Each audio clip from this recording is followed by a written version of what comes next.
Bonjour à tous, c'est Paul Dame pour vous montrer la capillarité de la racine de Glycyrrhiza glabra, que l'on appelle plus communément le réglisse. Donc, tout d'abord, voici l'objet du crime. Donc, une simple racine. Comme vous voyez en tapotant sur du papier toilette, elle est sèche de ce côté-ci comme de ce côté-là. Donc voici la preuve que elle est sèche.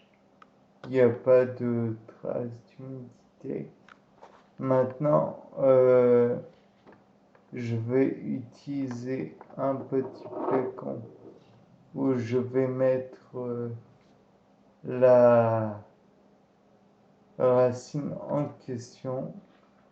Ce flacon contient de l'eau du robinet, pas extraordinaire, mais bon, voilà.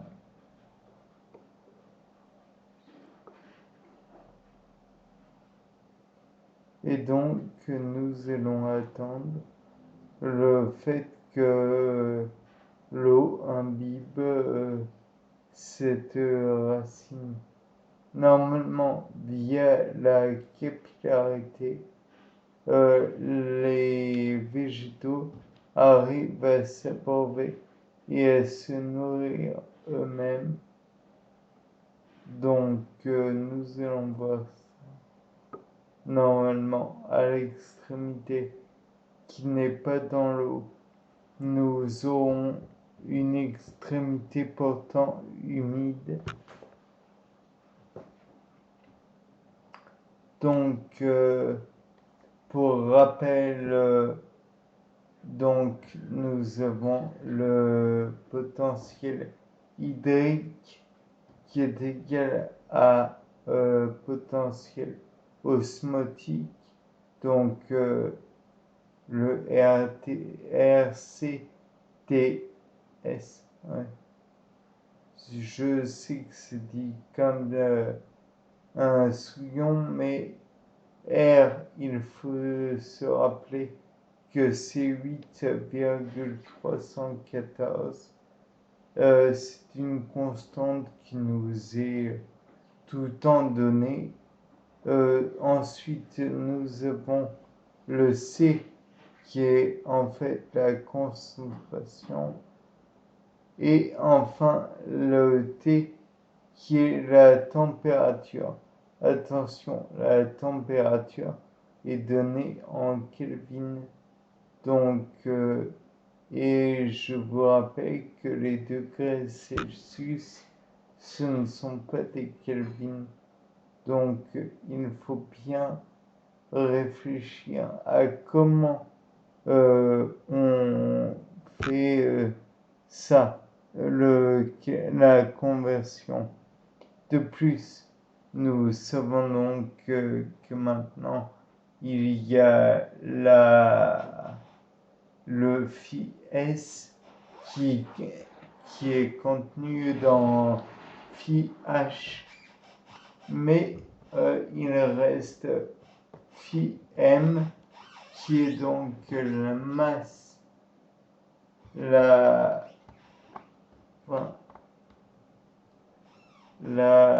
molarité, si je puis dire, le phi molaire. Et donc lui, il est, d'ailleurs c'est même pas la masse sous la forme kilogramme, mais la masse, le volume en somme. Et donc pour cela, nous avons la petite formule de pi r pour bien dire que c'est une sphère qui est dans un liquide et donc de pierre sur je ne sais plus. Je vous recommande vivement de faire attention à vos cours car je n'ai pas bien appris ce cours-ci récemment. Puis ensuite, il y a figé qui est la gravité que tout corps en fait ressent. Puis enfin, il y a le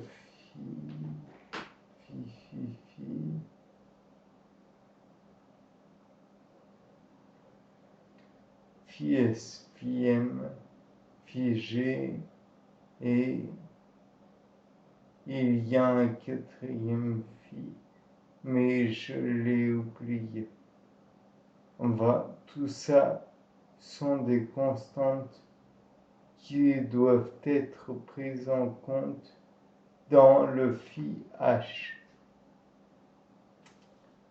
Ensuite, pour vous illustrer le fait qu'il y a des gaz autres que la sève, il y a d'autres composants que de la sève dans les phloèmes et les xylèmes. Il faut savoir que il existe un phénomène qui s'appelle l'embolie. Tout le monde a dû entendre parler d'embolie pulmonaire. En fait, ce sont des bulles de gaz qui viennent se former, s'accumuler au sein d'un canal. Bien sûr, ça peut être bénin puisque le gaz va être évacué peut-être au fil du trajet dans le xylème ou le phloème. Néanmoins, il faut rappeler que le gaz, une fois qu'il est soumis à une température élevée, il prend plus de place. Donc s'il fait trop chaud, il peut y avoir des éclatements puisque la bulle de gaz en question prend trop de place. Et on peut soit se retrouver face à une blessure de l'arbre, mais on peut aussi envisager le fait que l'arbre soit l'arbre ou la plante en fait soit assez bien faite pour pouvoir faire face à ce problème d'embolie. Et donc, elle va s'épaissir pour faire face les canaux de xylème et de phloème vont s'épaissir ou alors la sève élaborée ou la sève brute vont avoir une densité différente, ce qui permettrait éventuellement le gaz de se dilater sans problème. Il y a aussi le fait que comme on le sait tous, l'eau prend plus de place quand elle gèle. Donc, elle devient plus volumineuse. Donc, si la sève élaborée ou la sève brute gèle, puisque ce sont des liquides à base d'eau à la base, alors on peut avoir un piégeage entre guillemets de bulle de gaz et donc l'embolie reste sur place, ce qui pourrait être gênant. Mais mis à part ça, donc nous savons maintenant que les embolies peuvent avoir lieu, mais il faut savoir que la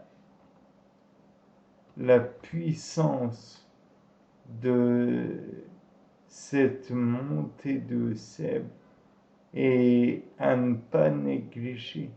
Il existe tout de même des arbres qui arrivent à plusieurs trentaines de mètres, voire plus.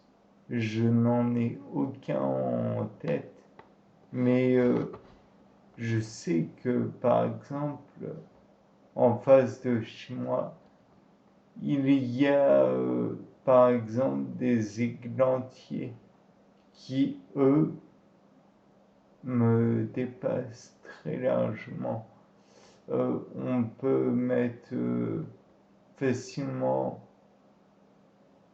une dizaine de fois ma petite taille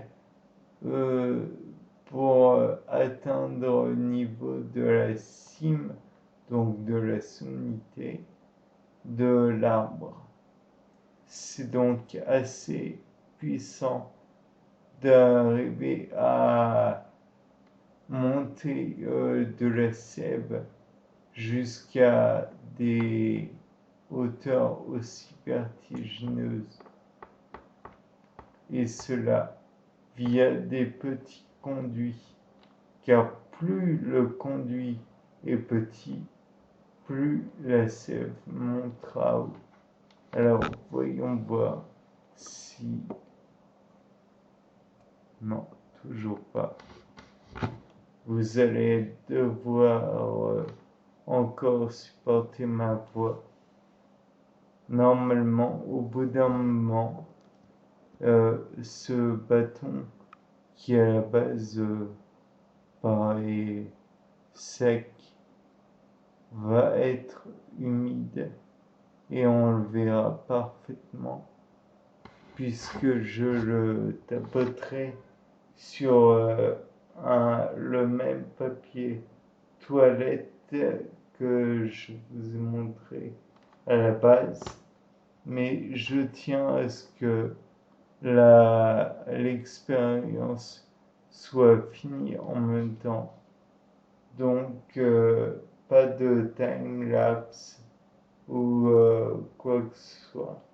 Vous devrez attendre en écoutant ma voix pénible, désagréable. Et voilà. Donc, tout d'abord, nous pouvons dire que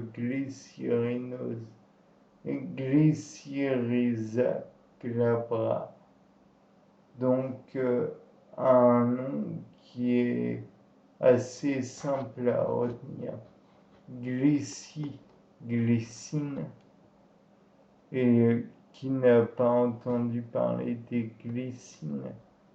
De plus, c'est aussi, je vous le rappelle, à toutes fins utiles, parce que vous devez connaître vos acides aminés, gens cultivés que vous êtes. GLY, c'est la glycine. Donc, ça fait tout de même un certain temps que je parlotte pour ne rien dire et qu'il y a un bruit très désagréable en fond sonore. Donc, je vous propose qu'on voit alors.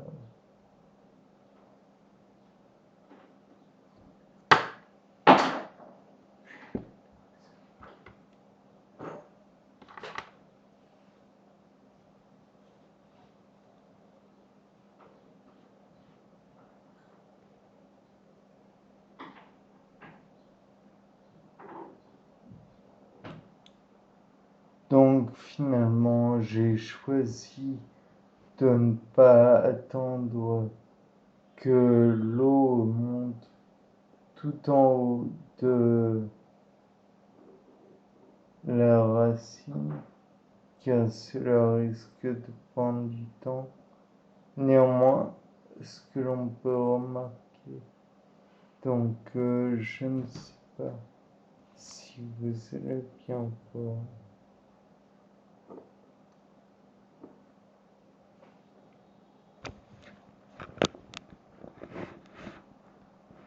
Mais vous voyez peut-être le niveau de l'eau au sein du flacon.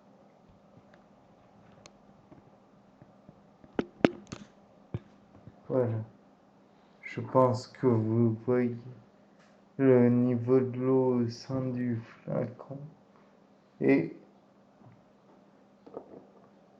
voici le niveau de l'eau sans le bâton. Alors, vous voyez le niveau a tout de même monté et il est assez intéressant de remarquer que l'eau que contient le bâton est tout de même une quantité assez importante. Voyez par vous-même, ça crée une certaine dimension de tache d'eau.